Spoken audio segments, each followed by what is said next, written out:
सितंबर को राजस्थान के अंदर लगभग 15 पॉलिटिकल पार्टीज़ के लोग कार्यक्रम के लिए इकट्ठा हो रहे हैं और साझा विरासत बचाओ सम्मेलन जो उससे पहले मध्य प्रदेश में हुआ था अब जयपुर में होने जा रहा है।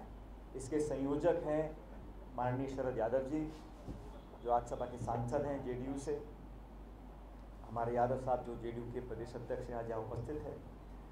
शरद यादव जी कन्वीनर हैं इस अभियान के जो साझा विरासत बचाओ अभियान पूरे देश में चल रहा है। इसमें अनेकों पार्टी जुड़ी हुई हैं और 14 सितंबर को बिरला ऑडिटोरियम के अंदर सुबह 10 बजे एक कन्वेंशन होगा, एक सम्मेलन होगा।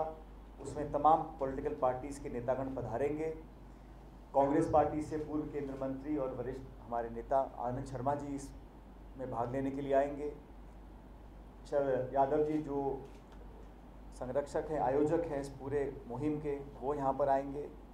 सीताराम येचुरी साहब जो सीपीएम के हैं, तारिक अनवर जी एनसीपी के हैं और तमाम नेतागण, बाबूलाल मरांडी जी, अतुल कुमार अंजान साहब, जयंत चौधरी जो राष्ट्रीय लोकदल के नेता हैं, समाजवादी पार्टी, प्रकाश अंबेडकर जी, हेमंत सोरेन, ये 14 लोगों की लिस्ट है जो मैं आप लोगों को अभी दे दूँगा।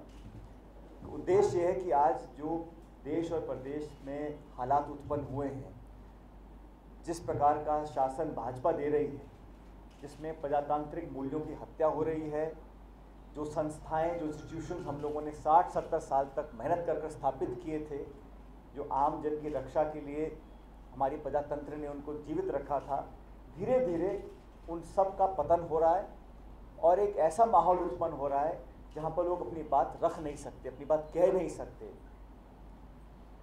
इस वातावरण को दूषित करने के लिए, लोगों को दबाव में रखने के लिए जो भाजपा कर रही है, ना सिर्फ राजस्थान में लेकिन पूरे देश भर में, उस पर एक साझा अभियान चलाने की मुहिम तमाम पॉलिटिकल पार्टीज ने उठाई है और इसी को लेकर 14 तारीख को ये आयोजन जयपुर में कर रहे हैं।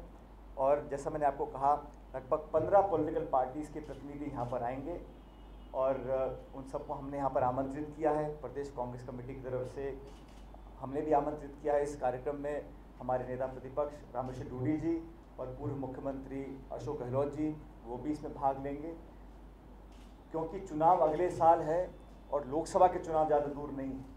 इसलिए देश में तमाम कोशिशों के बाद भाजपा ने कोशिश करी है विपक्ष को तोड़ने की, विपक्षी पार्टियों को एक दूसरे से जुदा करने की, जैसा बिहार में किया गया है।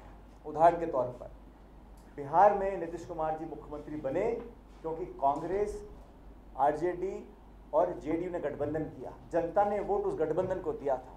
अगर किसी कारणवश नीतीश कुमार जी चाहते थे कि मैं लालू जी से अपना साथ छोड़ दूं, तो बेहतर ये होता कि इस्तीफा देते, भाजपा से गठबंधन करते और जनता के बीच में जाते। अगर जनता उनको पुनः चुनती तो उनको स्वीकार होता।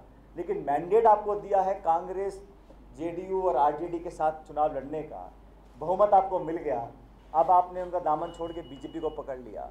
इसी प्रकार उत्तर पूर्व के राज्यों के अंदर जो खरीद फरोख्त की जा रही है, पार्टियों को तोड़ा जा रहा है, लगातार तोड़ा जा रहा है। इस सब के विरुद्ध विपक्ष एकजुट होकर सामने आना चाहता है और ये सम्मेलन उसी प्रक्रिया की एक कड़ी है। इसलिए 14 तारीख को जो संदेश जयपुर से जाएगा, मैं समझता हूँ पूरे देश भर में उसकी गूंज सुनने को मिलेगी। आने वाले समय में जो राजनीतिक समीकरण आएंगे उसकी रूपरेखा भी आप लोगों को 14 तारीख को सुनने देखने को मिलेगी। ये शायद दूसरा ऐसा कार्यक्रम है जहाँ पर इतनी सारी पॉलिटिकल पार्टीज एक मंच पर आकर साझा बातें रखेंगे और 2018 और 19 में जो राजनीतिक चुनौतियाँ हैं उसका सामना करने के लिए विपक्ष एकजुट होकर किस प्रकार आगे बढ़ेगा, उसका उदाहरण आप लोगों को 14 तारीख को देखने को मिलेगा। मुझे यही दो बातें करनी थी, इसके अलावा आप में से किसी का